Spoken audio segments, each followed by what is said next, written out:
Em nome do João Martins, um bom dia a todos. Vamos sentar, por favor.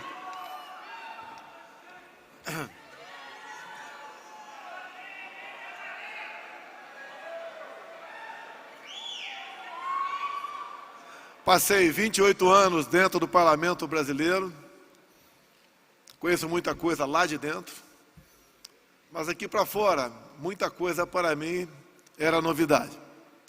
Até mesmo a presidência da República. Eu também erro.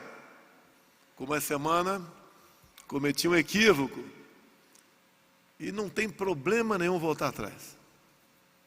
Tanto é que eu determinei agora de manhã, já foi publicada no Diário Oficial da União, a revogação do decreto que trata dos corretores. Obrigado. Vamos em frente. Vamos ouvir o setor e aperfeiçoar o decreto. Vamos a nós aqui agora, esse momento. Me desculpe confessar, por vezes me pergunto, por que eu estou aqui? Quem me colocou aqui?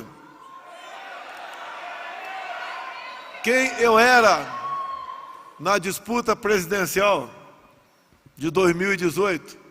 Por que tentaram me matar? Quem me salvou? Como conseguimos formar um ministério, já que tem vários parlamentares aqui, com tantas pressões para que se continuasse da mesma forma? Que força eu tive? De onde veio essa força? De onde vem a coragem para decidir que não é fácil? As decisões em casa, muitas vezes, nós temos dificuldade com a esposa, com o esposo. Como estamos em pé até agora? O que temos pela frente? O que está em jogo? Será que é só um jogo interno do poder? Ou tem outros agentes ao redor do mundo interessados naquilo que eles chamam de fazendão? Para onde estávamos indo até 2018? Era apenas uma luta de poder? Parece que sim. As coisas acontecem na vida da gente, a gente não pode desperdiçar as oportunidades. Como vocês dizem do campo, né? O cavalo passou encilhado, vamos montar. Se bem que o meu cavalo é um pangaré que pula pra caramba. Mas a gente se segura em cima dele.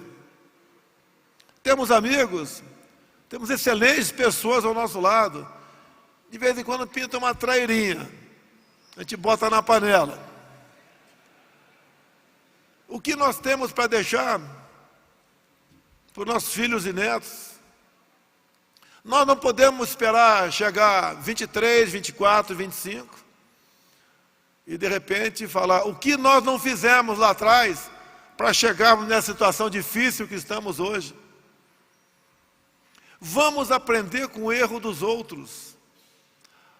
Olha a América do Sul, fazemos divisa com 10 países.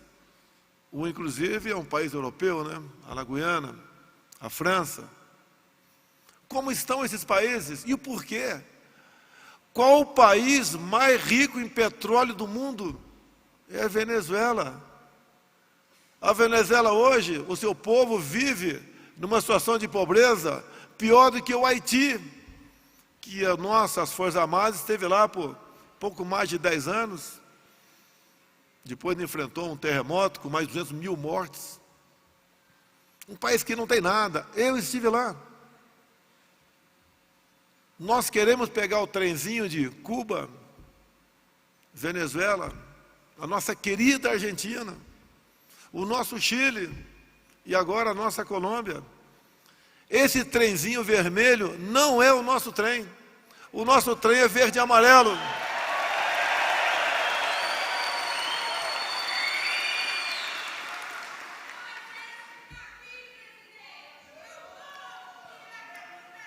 Esse é um país fantástico, não apenas pelas suas terras agricultáveis, mas pela sua biodiversidade, água, riquezas minerais, belezas naturais, e um povo também completamente miscigenado. A Teresa fala de uma guerra lá fora, sim, aqui tem descendentes de ucranianos.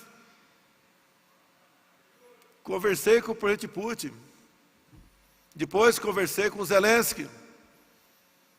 A conversa mais emocional com o Zelensky, que eu poderia reduzir, traduzir, condensar, pedindo maneiras de a gente colaborar com o fim da guerra. Estamos fazendo desde antes dela começá-la. Se eu tivesse poderes para acabar com a guerra, também teria poderes para que não deixasse que ela se iniciasse. Nós temos que ter capacidade para se antecipar a problemas futuros.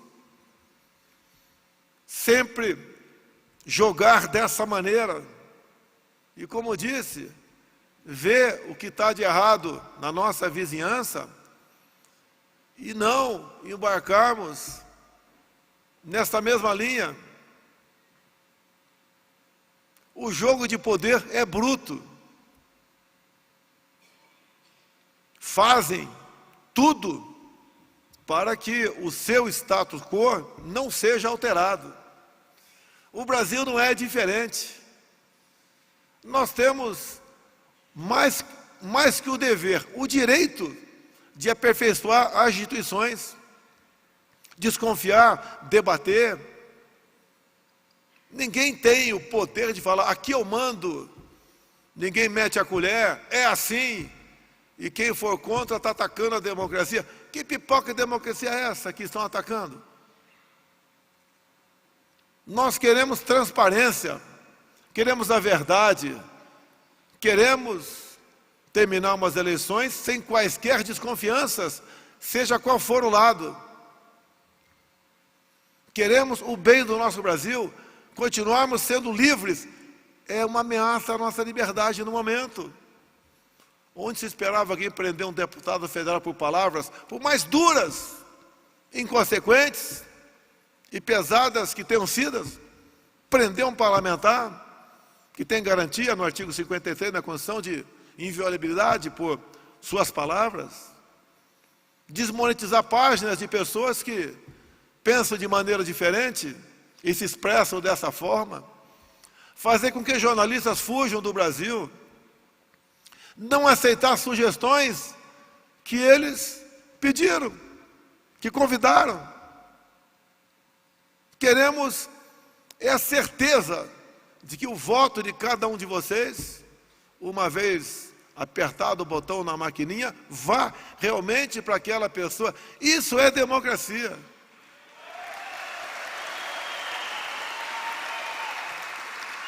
Vimos agora há pouco uma cartinha em defesa da democracia. Olha quem assinou a carta. O último que assinou é um cara que vive de amores e beijos, ou vivia, porque alguns já morreram, como por exemplo Fidel Castro, Chaves, Maduro, Lugo, Kirchner, Evo Morales, entre outros. Em época de campanha, o pessoal vira bonzinho. Até vou adiantar aqui o Marcos Pontes. A proposta de regulação da produção agrícola, o cara já retirou do programa de governo dele. Malandro, como sempre, sem caráter. Um bêbado que quer dirigir o Brasil.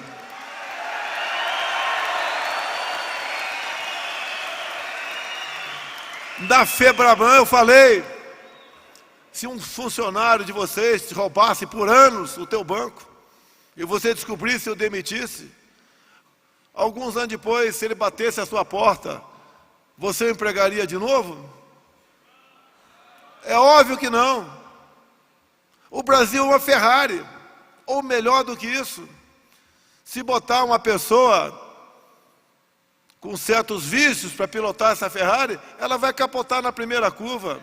O Brasil só não capotou porque é muito grande. Assaltaram o Brasil por 14 anos. Está aqui o presidente da Petrobras, na minha frente. Tem 30 e poucos dias que assumiu. Já vemos melhoras. Mas a Petrobras, ao longo de 14 anos, foi endividada em 180 bilhões de dólares, 900 bilhões de reais, fruto de corrupção, roubalheira, loteamento político de diretorias, compra de refinarias que eram sucatas, deixar a Bolívia nacionalizar 2 refinarias nossas, comprar sondas e não receber. Essa grana daria para fazer 60 vezes a transposição do Rio São Francisco. Será que foi pouco? Algo semelhante no BNDES, com empréstimo para ditaduras, com juros subsidiados para amiguinhos comprar aviões. BNDES, 400 bilhões de reais. Vai para a Caixa Econômica, quando cada diretoria tinha um partido político. Também, o levantamento até otimista, só 45 bilhões de reais. Ricardo Barros, olha Itaipu Binacional, que está lá no seu estado, era conhecida até há pouco tempo como uma grande empresa, orgulho nacional, para gerar energia. Olha o que ela faz agora. Até vou te convidar, Ricardo Barros. Vamos, daqui a poucas semanas, o Marito vai partir da margem lá, da ponte da margem do seu país, eu do lado de cá. Vamos encontrar no meio da ponte. Vamos inaugurar, simbolicamente, a segunda ponte com o Paraguai, de vão de 500 metros. Dinheiro de Itaipu Binacional. Assim como a outra ponte lá na região de Porto Murtinho, Mato Grosso do Sul, terra da Tereza Cristina. Vamos dar prosseguimento à Bioceânica. Quem é de Foz do Iguaçu aqui sabe disso. Extensão do aeroporto de Foz do Iguaçu, mais 600 metros. Já se posa aviões de grande porte de outros países. Até há pouco tempo se pousava na Argentina e ocupava a rede hoteleira argentina. Agora é o contrário. Começa a vir por lá de cá. Trabalho silencioso. Não temos a divulgação desses trabalhos. Mas não tem problema, o que vale é a nossa consciência, a certeza que estamos fazendo a coisa certa, que queremos o melhor para o nosso país. Que alegria quando eu vou para o Nordeste, inaugurar trechos da transposição do São Francisco, com o ministro, ex-ministro, né, Rogério Marinho. Nós, por muitas vezes, não damos valor à água que está do nosso lado, que nós temos em abundância, mais aqui ao sul do Brasil. Mas lá, aquela pessoa, o seu semblante revela como se fosse uma pessoa que tivesse ganho na Mega Sena. Não tem preço isso. Não tem preço hoje ver aquelas pessoas humildes, que nunca haviam entrado num banco, operando o Pix, uma revolução no Brasil, que nasceu em 2020, o nosso governo. Encontrar jovens que tinham contas impagáveis, com o FIES, 1 milhão de jovens aproximadamente. E nós anistiamos, juntamente com o parlamento, em 99% da sua dívida. Mexer em coisas simples, dobrar a validade da Carteira Nacional de Habilitação. Ver que o jovem hoje em dia não tem aquela preocupação enorme de fazer um curso superior e fazer um concurso público. Porque nós, Caio, passamos a ser com o seu trabalho um dos 7 países mais digitalizados do mundo. Um governo, um país que trabalhou a grande vacina nossa para enfrentarmos o Tereza Cristina. Fica em casa, que a economia te vê depois, nasceu com medidas adotadas em 2019, reforma da Previdência, a reforma das NRs, normas regulamentadoras, feito pelo Rogério Marinho, que estava lá trabalhando com o Paulo Guedes. Não se dá bola para isso, mas uma pessoa entrava numa empresa, um local na fazenda de vocês, E, por exemplo, só o banheiro ali tinha 40 e poucos itens para o cara multar. Se via a rugosidade do papel higiênico, ventilação, se era adequada ou não, altura do vaso sanitário. Foi feita uma limpa nisso, facilitou-se a vida de vocês. Quando o Salles assumiu, ministro do Meio Ambiente, que era tido sempre como o Ministério do Meio Ambiente, como inimigo nosso. O homem do campo não tem que temer chegar lá alguém do Ministério do Meio Ambiente. Mas temia no passado. As multas diminuíram radicalmente em sua quantidade. Trabalho prosseguido pelo ministro Juca. Alguém tem saudade de Zequinha Marinho aí? Zequinha Sarney? Saudade de Carlos Mink? Saudade de Marina Silva? Esse pessoal quer voltar. O que não vale você ver quem está do teu lado quando você vai se casar. Você não olha para a cara do cunhado, você reclama do cunhado depois. Mas no governo, quem vem com essas pessoas, quem retorna com essas pessoas, com essa pessoa, para o governo, o que nós queremos para o nosso Brasil? Até mesmo as nossas Forças Armadas. A escolha de ministros da Defesa, oficiais generais de 4 estrelas. Até há pouco tempo tinha tudo quanto é tipo de gente lá. Quem não entendia nada, quem nunca pegou numa pistola que atira, deixa bem claro, foi ser ministro da Defesa. Ele pode ter pego várias outras pistolas, nessa que atira, não.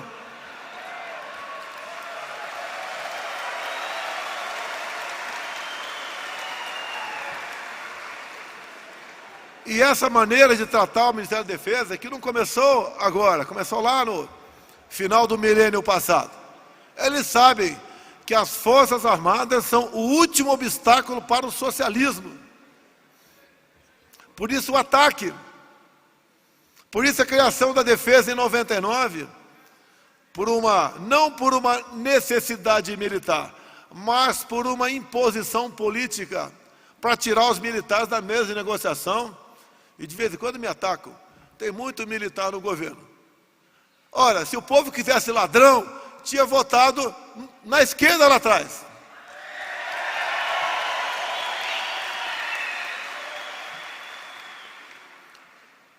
Tenho competência ou não tenho? Eu vou na Bíblia. Ele capacita os escolhidos. Uma coisa importante é a verdade para nós. A gente não pode abrir mão da verdade, do João 8,32. Nós não podemos até manter um relacionamento em casa se não tiver a verdade. Quem não quer fidelidade, não case. É simples, ninguém é obrigado a se casar. Mas se casou, ali formou uma família. E como disse alguém que me antecedeu aqui, falou a palavra família.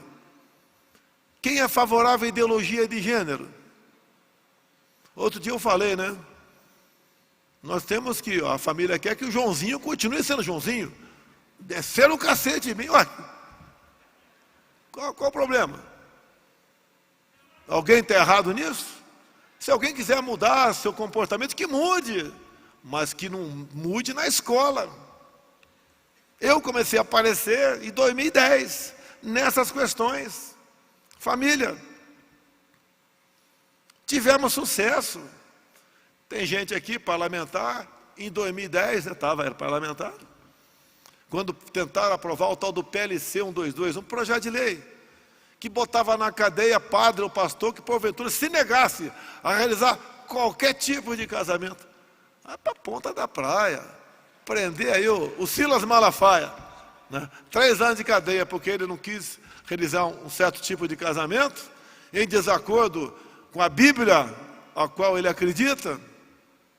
Alguém lembra também no PNDH3, Plano Nacional de Direitos Humanos, onde um capítulo mais importante era a desconstrução da heteronormatividade. Meu Deus do céu, a minoria agora tem que fazer valer a sua vontade perante a maioria. Agora, qual é a intenção disso? Um país com famílias desestruturadas é um país fadado ao fracasso. Porque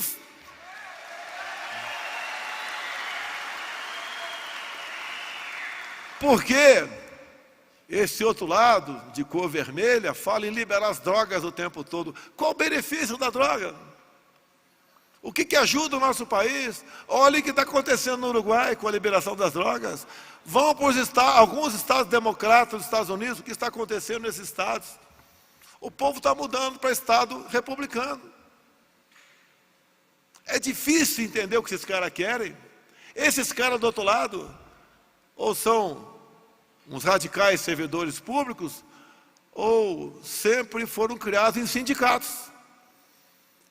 Que o golpe nos sindicatos o golpe democrático, né, no sindicato começou no governo Temer, sobre a contribuição sindical, vai ser voluntária, e nosso governo continuou.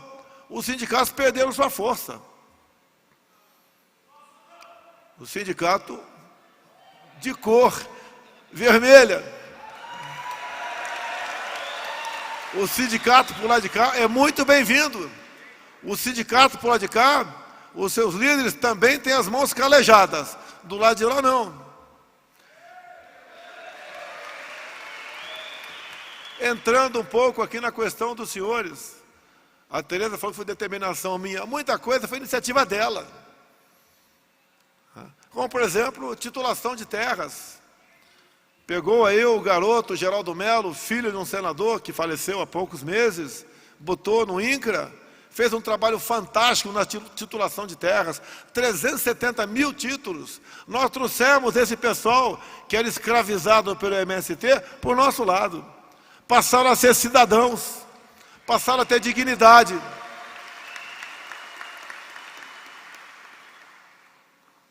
Transformaram-se em agricultores familiares. A gente vê o sorriso deles de alegria quando recebe um papel de propriedade da sua terra, sabe que aquilo vai ser dele, sabe que não vai ser obrigado mais quando passar um ônibus na frente da sua posse, né, que deixou de ser posse, e ele ter que entrar naquele ônibus para invadir uma fazenda.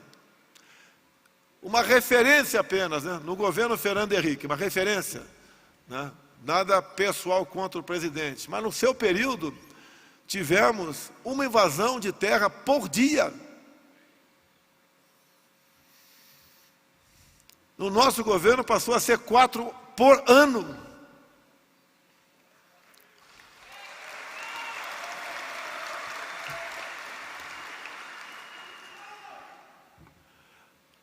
Isso a gente faz sem usar força.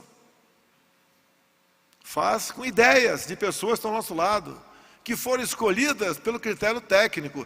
Quem escolheu a Tereza Cristina não fui eu, foram vocês, a bancada a bancada da agricultura. E não foi lista tríplice, foi lista única. Eu apenas assinei embaixo. Até aquela época, cada partido político tinha um ministério.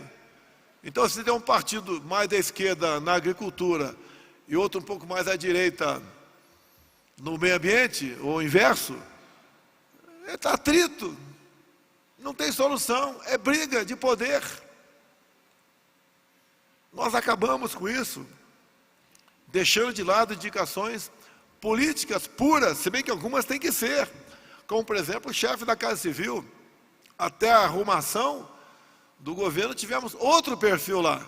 Depois fomos acalmando, a situação política foi ficando mais tranquila. Temos agora o Ciro na Casa Civil, assim como alguns outros ministérios também. Quem diria termos na Justiça um delegado da Polícia Federal? É o Anderson aqui presente. Eu lembro quando um cara falou, né, que com muito orgulho, que tinha que botar para fora, que estavam presos, o sequestrador de Abílio Diniz. Ele foi na justiça conversar com o senador que estava lá. Pelo amor de Deus, o perfil desse senador. Depois ele foi lá para a CPI da Covid. Me acusou de corrupção virtual. né? Sexo por telefone, engravidou alguém, né? Não comprei uma dose com vacina, mas ele me denunciou lá como corrupto. E deixo claro essa questão da CPI da Covid. Eu poderia ter acabado com a CPI da Covid logo no início, porque chegou uma emenda a um projeto do senador Omar Aziz, do Amazonas, a mesma emenda assinada pelo deputado Renildo Calheiros, irmão de Renan Calheiros, e o relator dessa proposta era um cara um saltitante aí, chamado deputado Randolfo Rodrigues. O que dizia essa emenda? Que governadores e prefeitos, eu sei que a maioria são pessoas decentes, mas uma minoria sempre existe, né? Que governadores e prefeitos poderiam comprar vacina em qualquer lugar do mundo, sem certificação da Anvisa e sem licitação. Olha que maravilha! A gente não aceita, os caras vão com tudo. Deixa vir. Não tive poder para barrar a CPI, não chegou a lugar nenhum. Problemas que a gente enfrenta. Mas é uma missão que a gente tem. Eu peço mais que sabedoria para Deus. Eu peço força para resistir e coragem para decidir. Não nos tem faltado. Sou o chefe da nação e eu não vou chegar a 23 ou 24 e falar o que eu não fiz lá atrás para o Brasil chegar a essa situação. Que isso custe a minha vida.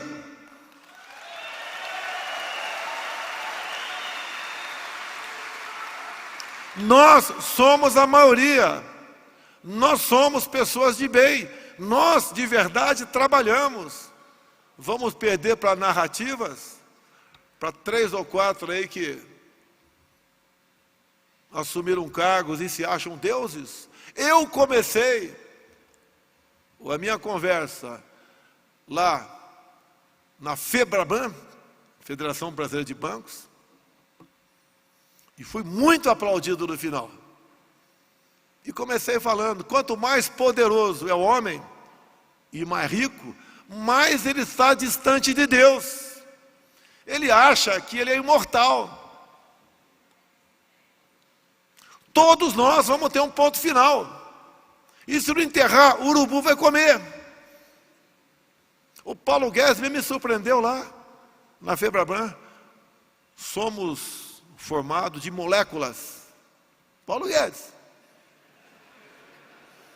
Que a gente olha sempre para as pessoas muito bem de vida, fica às vezes preocupado. Mas Paulo Guedes tem coração. Somos formados de moléculas. E algo, nos transforma no que nós somos aqui. Quando a gente morre, o que acontece? Para onde vai essa alma? Qual o currículo dessa alma quando chegar lá em cima, no céu lá? Ele pode bater e voltar. O currículo é que você fez aqui na terra, para o seu próximo. As suas ações, mas também, que está na Bíblia, pelas suas omissões. Um cara lá atrás lavou as mãos. Olha quem morreu. Foi para nos salvar. Mas a omissão, se você pode fazer uma coisa e não faz, você não é um ser humano.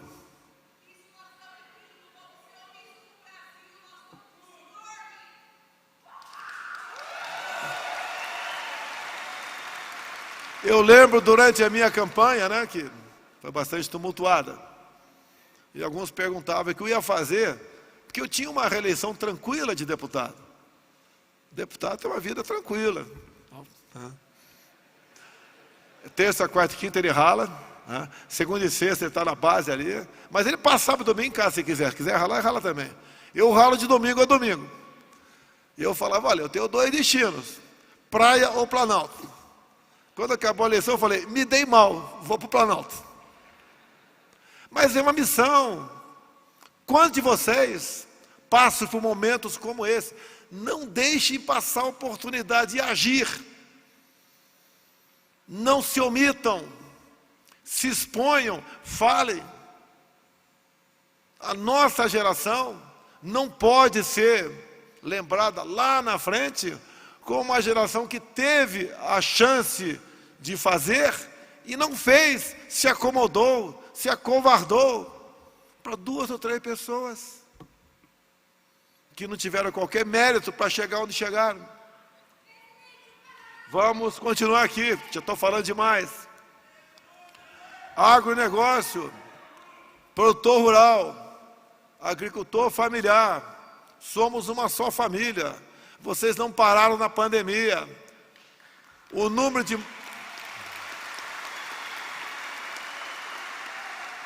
Mas estamos na terra ainda. Olhem o que outros países já estão fazendo no tocante à propriedade privada. Ela é sagrada. Por isso, juntamente em acordo com a defesa e a justiça, por decretos e portarias, nós ampliamos o direito à legítima defesa. Por isso o parlamento deu o direito a vocês, com sanção minha, da posse de arma estendida para todo o perímetro da propriedade. Por isso, eu determinei aquele direito no Exército Brasileiro conceder os registros dos CACs para vocês também.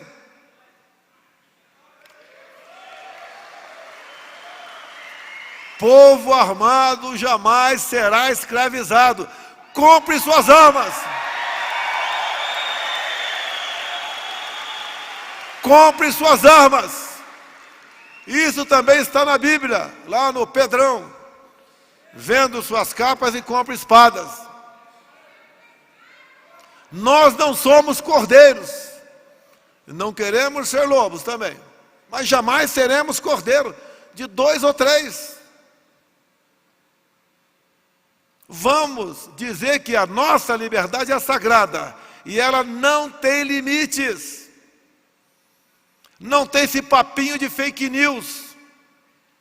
Ele fez fake news. Ah, vai para a ponta da praia, pô.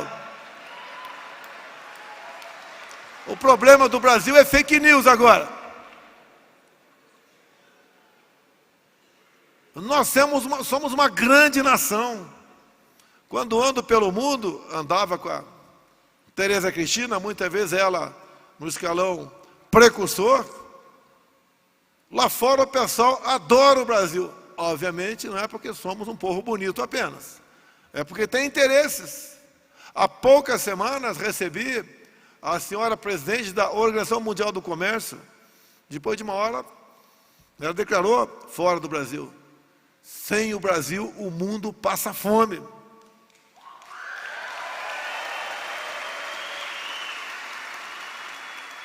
A garantia alimentar, a segurança alimentar, qualquer chefe de Estado busca. Nós temos a nossa aqui, com vocês. Agora, mais de 1 bilhão de pessoas ao redor do mundo depende de vocês. Agora, descobrimos também que nós temos algumas falhas. A questão dos fertilizantes. Desde março do ano passado, o nosso almirante Rocha, da Secretaria de Assuntos Estratégicos, já começou a fazer o seu plano de fertilizantes. Em fevereiro fomos para a Rússia. Aqui, a grande imprensa, a grande maioria, criticando-me aí da Rússia, porque existia a possibilidade de um conflito. Fomos, o Braga Neto foi comigo, uma delegação bastante pequena. Conversei com 3 horas com o Putin. Conversamos sobre tudo que eu queria, eu perguntei, ele respondeu, e ele também. Ficamos a 2 metros de distância, sem máscara. Diferente que o líder Macron havia tido há poucas semanas, 10 metros de distância com máscara. Inclusive, pessoal, vocês estão sabendo que a França, há mais de um mês, está ardendo em chamas? Está pegando fogo nas florestas da França. Alguém fala alguma coisa aqui no Brasil? Eu não vou fazer uma piada com isso, até porque centenas de pessoas já morreram, fruto da onda de calor, agravada pelo fogo. Eu não vou falar que o incêndio lá está afetando o clima no Brasil. Eu não sou leviano. Tenho que tratar essas questões com responsabilidade. Mas, né, o mas do bem. Não trate o Brasil dessa forma como vem tratando. Mostrando o que não é. Nós tentamos, nos primeiros 2 anos, a regulação fundiária. Lamentavelmente, o presidente da Câmara, da época, tinha uma aproximação muito grande com a esquerda, isso não foi para frente. A gente praticamente resolve o problema de incêndio, foco de calor, desmatamento. Vocês são os que mais preservam no mundo.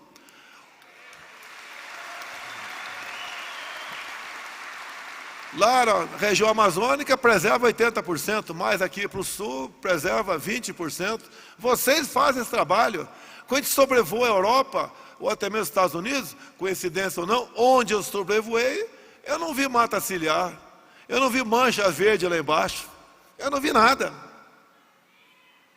Diferentemente de nós aqui no Brasil, por que esse ataque ao Brasil o tempo todo? Sabemos que é a guerra comercial, mas nós não podemos entrar nessa pilha. Tudo que se escreve na imprensa é verdade, eles erram também, e olha que erram bastante. Vocês sabiam, olha só, vou contar uma coisa para vocês. Erro do advogado, né? Eu perdi uma ação em primeira instância da Associação Nacional de Jornalistas, R$100 mil, por ataques à imprensa. Eu perdi uma ação, eles entraram com a ação, o advogado deu mole, e estou condenado em primeira instância a pagar R$100 mil para os jornalistas, porque eu os ataco. Abra qualquer jornal hoje e veja quem é o atacado. E quando ataca a mim, ataca o Brasil. Se quer fazer crítica, faça. Temos coisas que nós equivocamos, às vezes erramos, como falei agora há pouco, sobre os corretores. A gente vai buscar a solução. Agora, o Brasil, como diz o Paulo Guedes, está condenado a dar certo. E em grande parte, nós devemos a vocês. A gente escuta lá atrás, a história nos mostra, né? Se nós queimarmos a cidade e deixar o campo livre, as cidades ressurgirão. Mas o contrário, se preservarmos a cidade e queimarmos os campos, as cidades sucumbirão. É realidade, coisa tão óbvia. E pouca gente parece que enxerga isso daí. O valor para vocês, até há pouco tempo, quem tinha uma grande fazenda era latifundiário, um criminoso. Quem tem uma grande fazenda, produz, gera emprego, mexe com a nossa economia de forma positiva, é um empresário do campo.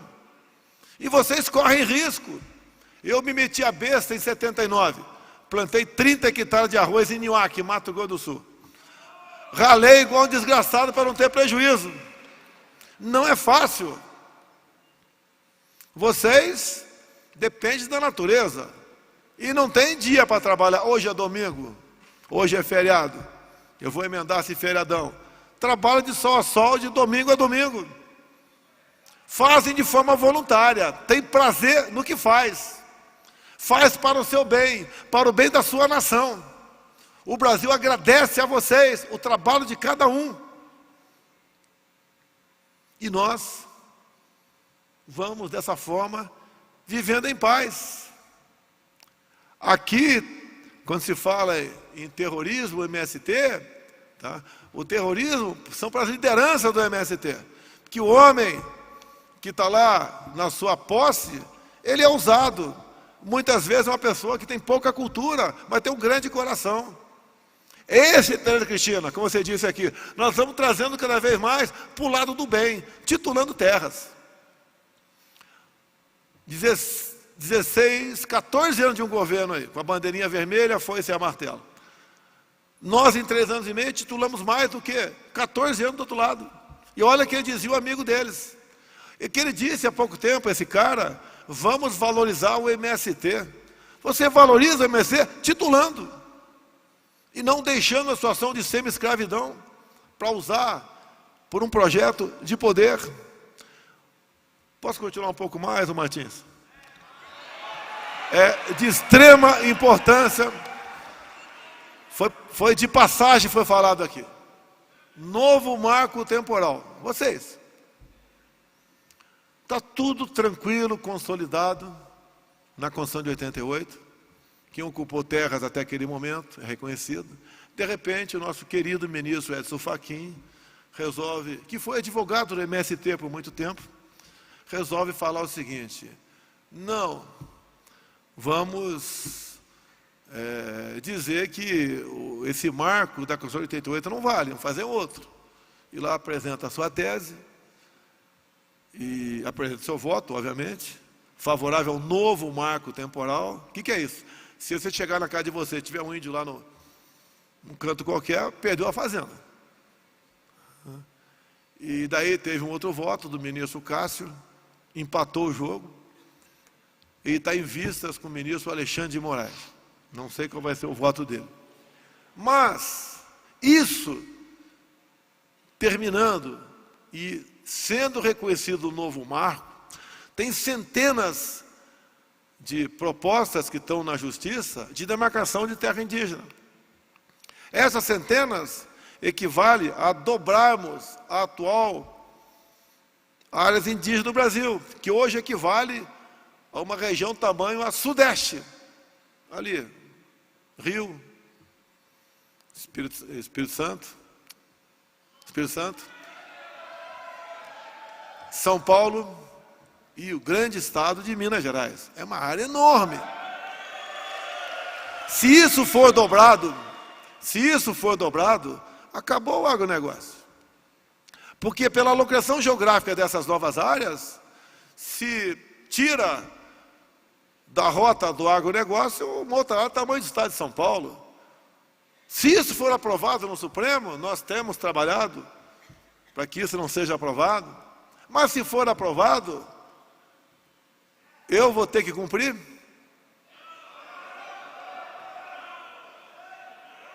Essa medida, caso seja aprovada, não é um crime de lesa pátria, é ou não é? Fiquem tranquilos. Eu sei o que tem que ser feito.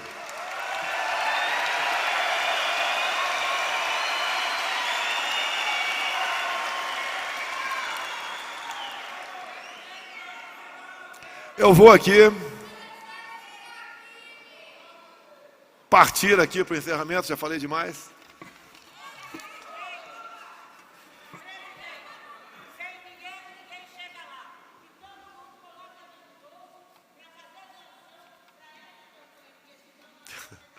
Não combinei nada com ela, não. Terminando aqui, aproveitar que está aqui o presidente da Petrobras. Diesel, nós zeramos há 5 meses aproximadamente os impostos federais do diesel.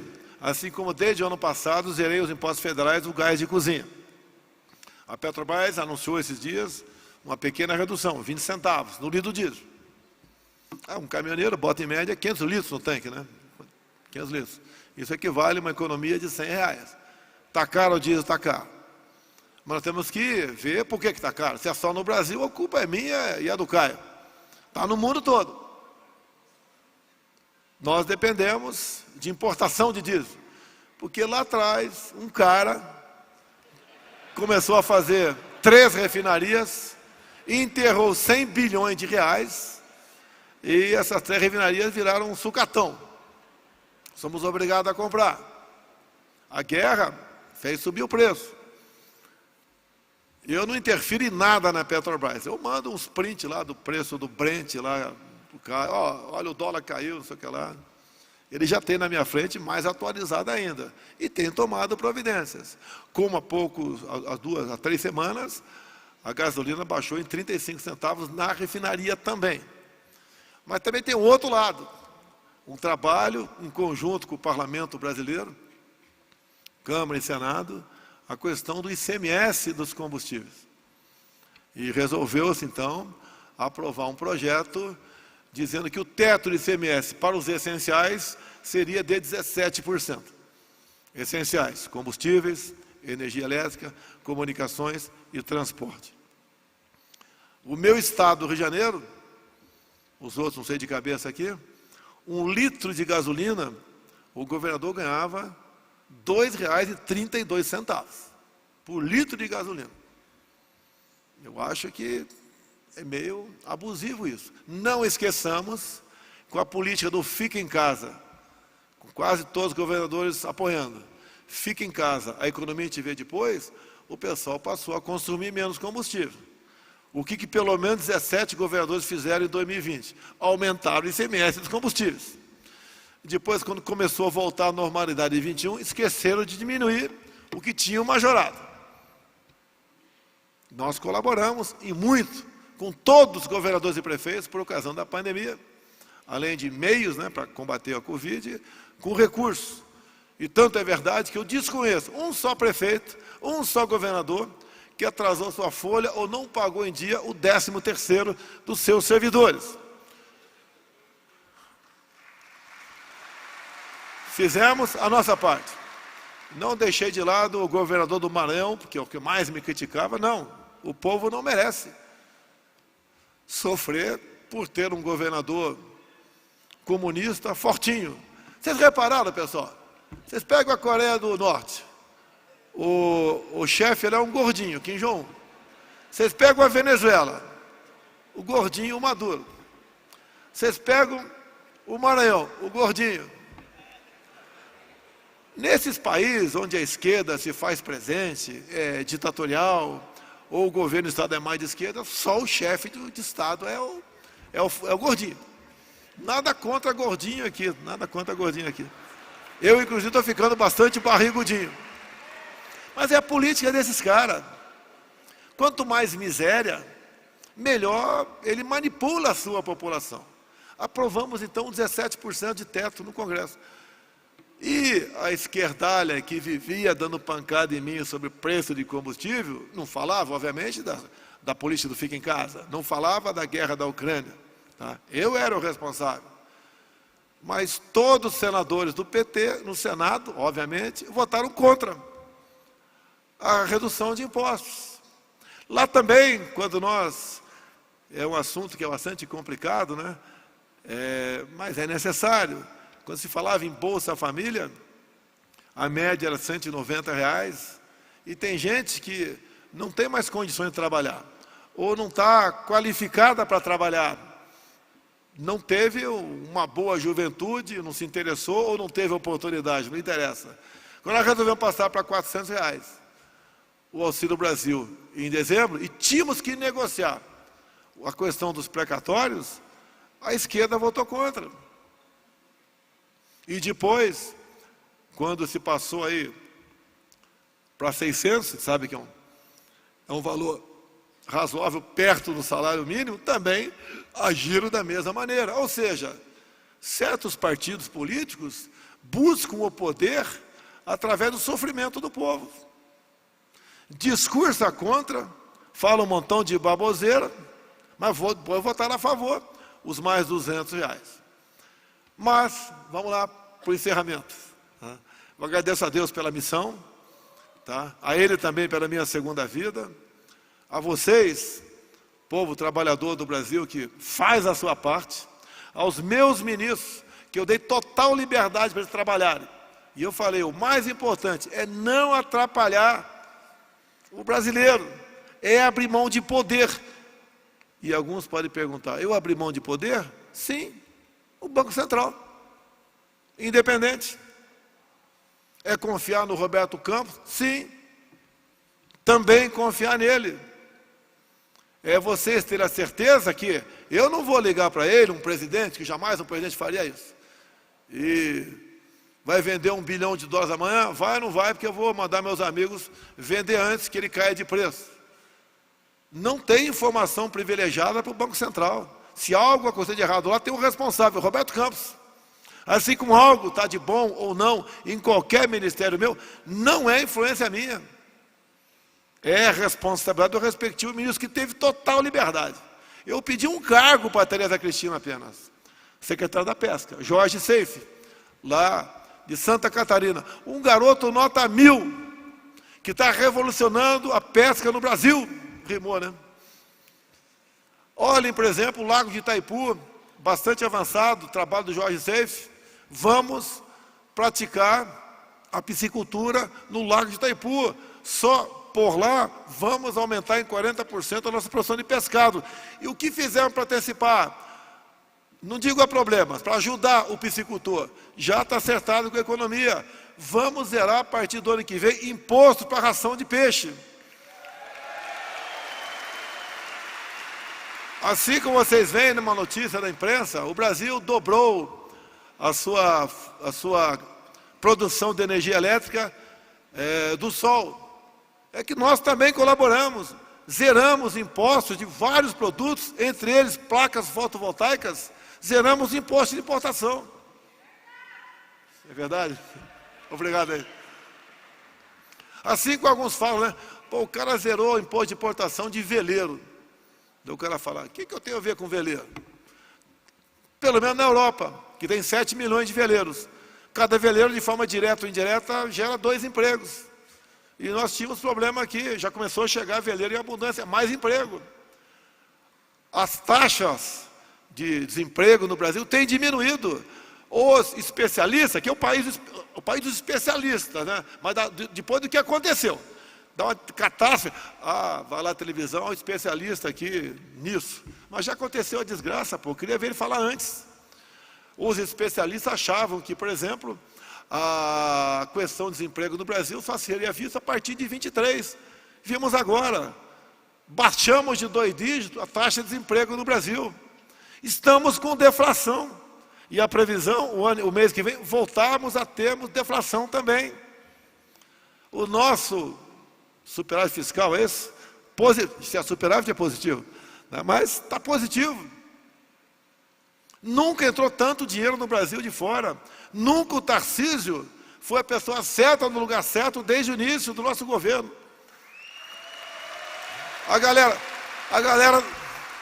do Centro-Oeste, como é que está a BR-163? Tarcisão asfaltou 50 quilômetros com o Exército Brasileiro. Pessoal do Acre e Rondônia, como é que está a ponte do Abunã? Poucos meses não, esse ano vai ser inaugurado a Norte Sul. Não é obra federal, não é dinheiro público, é privado. Mas o Salles e depois o Juca colaboraram com as licenças ambientais. Olha a BR-319, Porto Velho, Manaus, já foi dada a licença. Um abraço, ministro Juca do Meio Ambiente. 400 km que já começa, não é a licença definitiva ainda, mas é o primeiro passo. É um namoro, né? Eu digo que é um noivado. Vamos potencializar a circulação de riqueza daquela região. Vamos integrando o Brasil cada vez mais, com todos nós aqui. Vamos mandar as favas do AAA, que o pessoal pensa lá fora o tempo todo, uma grande área de proteção, que seria o pulmão do mundo, que seria Andes, Amazônia e Atlântico.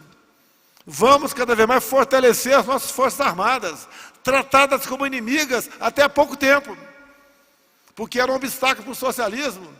As nossas forças armadas, em qualquer situação, são os primeiros a chegarem na região, quer seja uma tragédia, quer seja um crime até, como aconteceu agora recentemente, na região amazônica, com aquelas 2 pessoas. E também, nós temos que ter o poder de dissuasão. As Forças Armadas é a garantia nossa que esses 8,5 milhões de quilômetros são nossos, não são de terceiros.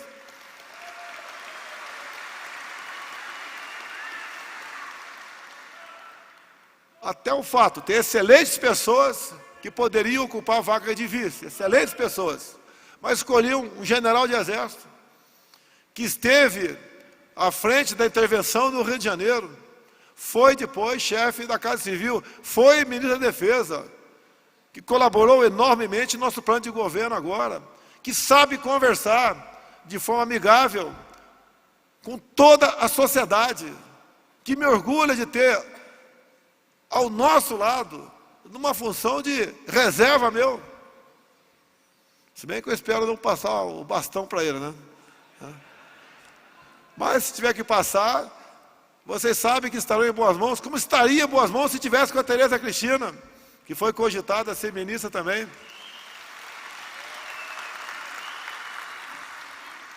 dizer a todos vocês, apesar de ser difícil, não ser fácil, eu sou o 3I, né? O pessoal sabe o que é isso? Quem não sabe, pergunta para o vizinho aí. Só posso falar o primeiro I, sou imorrível. E já comprovei. Todos nós somos responsáveis pelo destino da nossa nação. Todos nós estamos nesse mesmo transatlântico.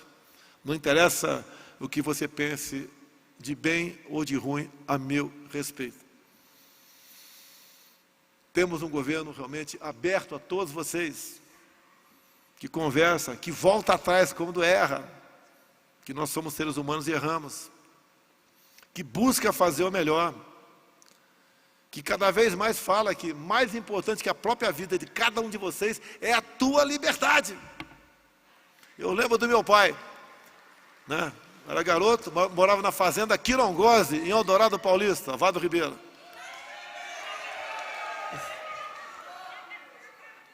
A fazenda Quirongose, né? A fazenda era de um homem, né, chamado Jorge Alves de Lima, que entre os seus hobbies era caçar leão ou elefante na África. Hoje em dia a gente, obviamente, não fala sobre isso, né? Ninguém é favorável a isso. Naquela época era diferente. E eu tinha lá na fazenda, 65, 10 anos de idade, visitava a casa dele, minha mãe fazia a faxina lá, e tinha vários instrumentos, troféus, né, de marfim, pata disso, pele de leão, etc.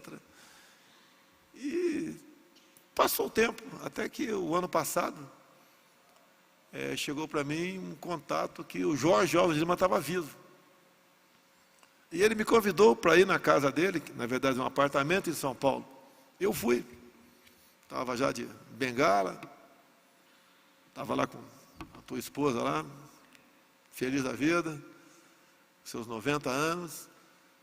Obviamente lembrou-se de mim, do meu pai, e falou, quero te dar um presente. E me deu o fuzil que ele caçava na África. Puta que eu pariu, isso não tem preço, cara.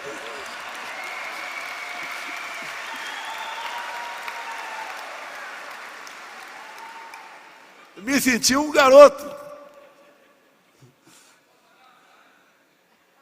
Coisas que marcam a vida da gente, como um abraço da tia do Zap muitas vezes, como um terço que eu ganho quando estou andando pelo Brasil.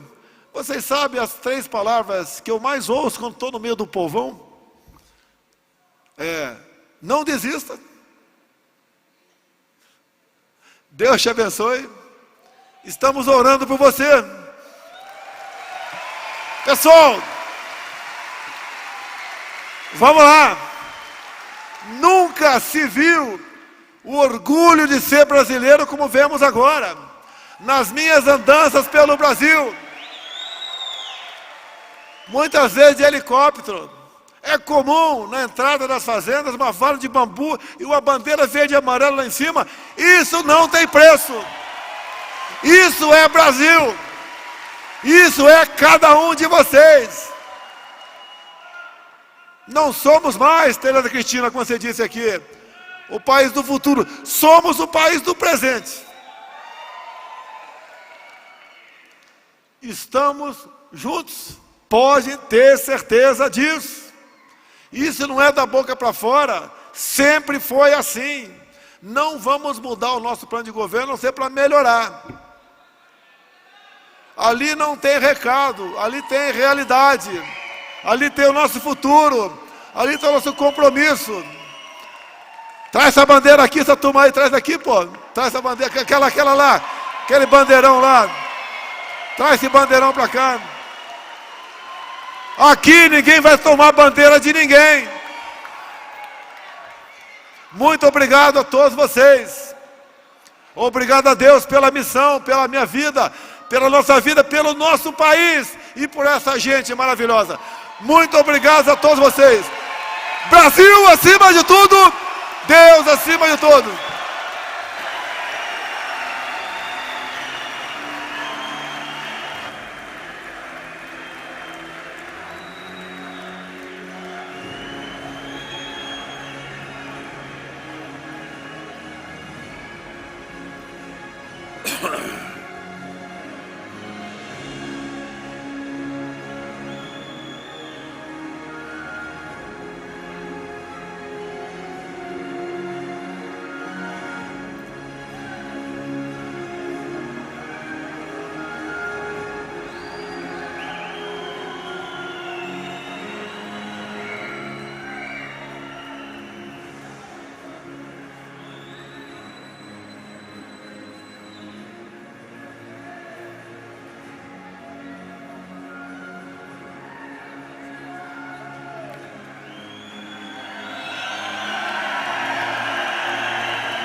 Muito obrigado, presidente, e todos aqueles que fizeram parte da abertura deste evento.